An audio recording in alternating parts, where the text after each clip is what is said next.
So you actually want to start creating YouTube videos, but you don't exactly know how to do it or what equipment that you may actually need.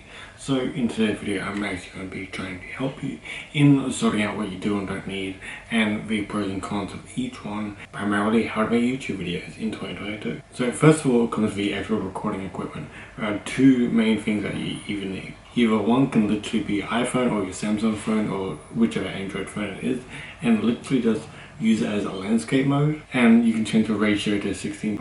I'll show you in a moment. Or you can get a camera like I have right here, which is the camera I'm talking to, which is a Sony camera, which is the RX100 Mark III. Now it's a bit old, but it pretty much gets the job done. And I have a 68GB memory card, so it's pretty much full of expansion. And I can format it if I need to, or I can upgrade to a 128GB SD card if I want to in the future. To actually shoot on iPhone, these are the settings I recommend you change, so I'm going to show you. So if you simply come to your iPhone and go to settings, and we scroll up and we go into search, and we type in camera. After you've gone into the camera settings, what you want to do is you want to choose record video, and you want to change this to at least 1080p 60fps, or if you want to you can shoot in 4K, and everything else you can leave at default. Now when you're actually in your camera, what you want to do is you want to put it on landscape mode, and what you want to do is you want to actually move your finger, and this section here will pop up. Click on 4:3 and change to 6:19, and then you're pretty much good to go. Then once you're done that, just go to video, make sure up here is on 60 and HD, and press record, and pretty much you're good for iPhone. Samsung, it might be a bit different, but it's the same concept. I pretty much left everything default on this camera, and this tripod that we're currently sitting on, it's a UB size tripod, which is literally $25 off Amazon. I'm going to leave a picture right here and a link down in the description if you want to go get it. It's a very cool tripod, and you can shoot videos in a landscape mode like this, or you can do it with your phone, or if you're doing videos like TikToks or Instagram Reels or even YouTube Shorts, then you can do it in a landscape mode as well. I got this attachment for my iPhone, so if you want to, you can attach it to the screw. You can either shoot portrait, which is this way, or landscape, which is this way. But primarily how you're going to be shooting videos, either on your iPhone or Samsung, whichever phone it is, make sure it's at least on 60fps at 1080p, or if your camera like this one can't go up to 1080p 60fps, so this one can go up to 1080p 50fps, and it pretty much gets the job done. As for my actual computer, I honestly just use Adobe Premiere, and I'm going to do a more in-depth video about how I actually go from my editing phase. Adobe Premiere, the basics of how I learned it, is primarily through YouTube and through just reading articles online.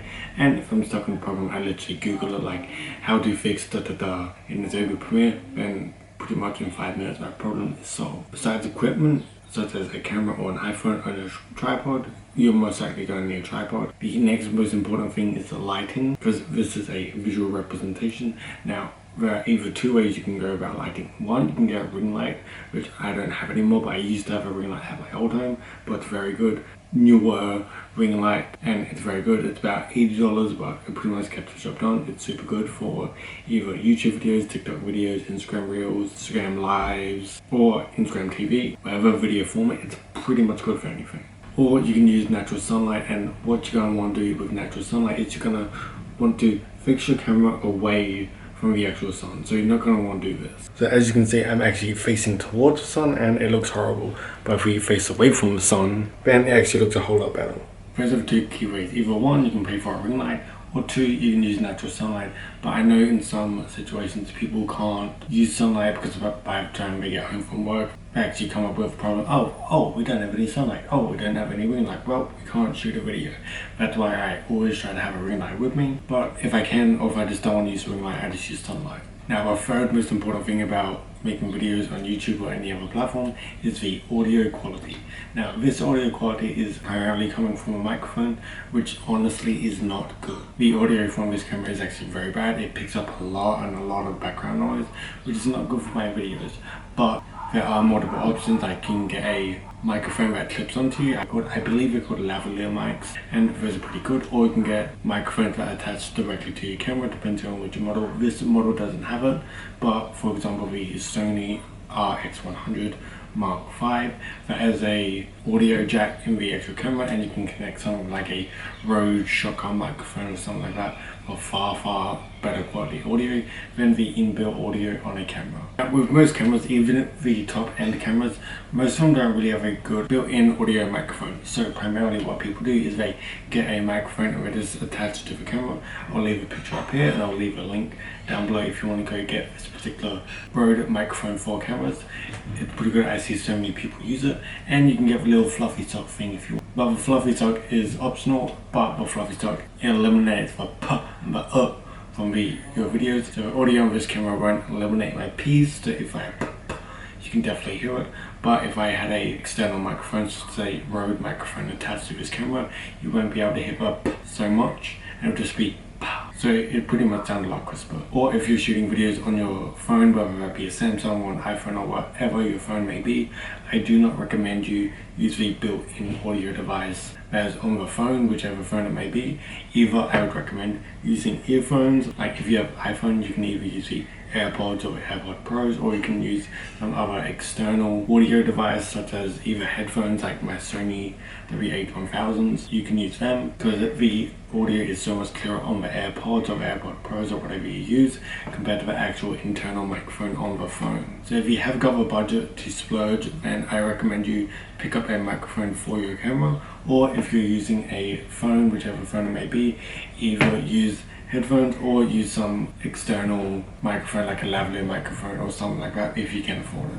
But if you truly can't afford it, then I recommend just using the audio from either your phone or your camera, and don't let that stop you from actually making videos for YouTube, because who knows, it might be 3 to 5 months before you can actually afford a microphone, and by then you might be monetized, for example. Don't let bad audio hold you back. However, when you can avoid bad audio, just avoid it. And number 4 is I would have a very clear background, or a background with not too many lights but just enough lights to make it aesthetically pleasing. Now for me, I can't do it because I am rented for sales. I can't change anything. So what have I got to do with? I got a just boring white background. However, some people have a name in the corner or have some little plushy thing on the side, and it's cool, but I personally can't do it, so I just don't do it. So also, if you can't make your background all pleasing and really cool, then 1, yes, it's going to be a drawback, but 2, also don't let this take you away from actually making videos each and every single week, because you can build up confidence within, let's say, those 3 to 5 months to actually build up confidence of making videos and being comfortable on the camera. Then after you either acquired some money, you can get a cool background, or you can get some weird plushy toy for your subscribers. And that's pretty much how I would do it. I wouldn't worry too primarily on what I can't afford. I would worry primarily on what I can get done with what I have. Then I would actually upgrade into the future when I have the money to do so. And number 5 would be to actually speak clearly when you're actually making videos. Sometimes I make the mistake of either speaking too fast or slurring my words, but for me, I have a little bit of an excuse, which is I have a speech impediment and I have a bad stutter, but I try to make videos as best I can. People without stutters and people without speech impediments, it's a lot easier for them to actually make videos. So if you make a mistake or you fumble over your words, just start again.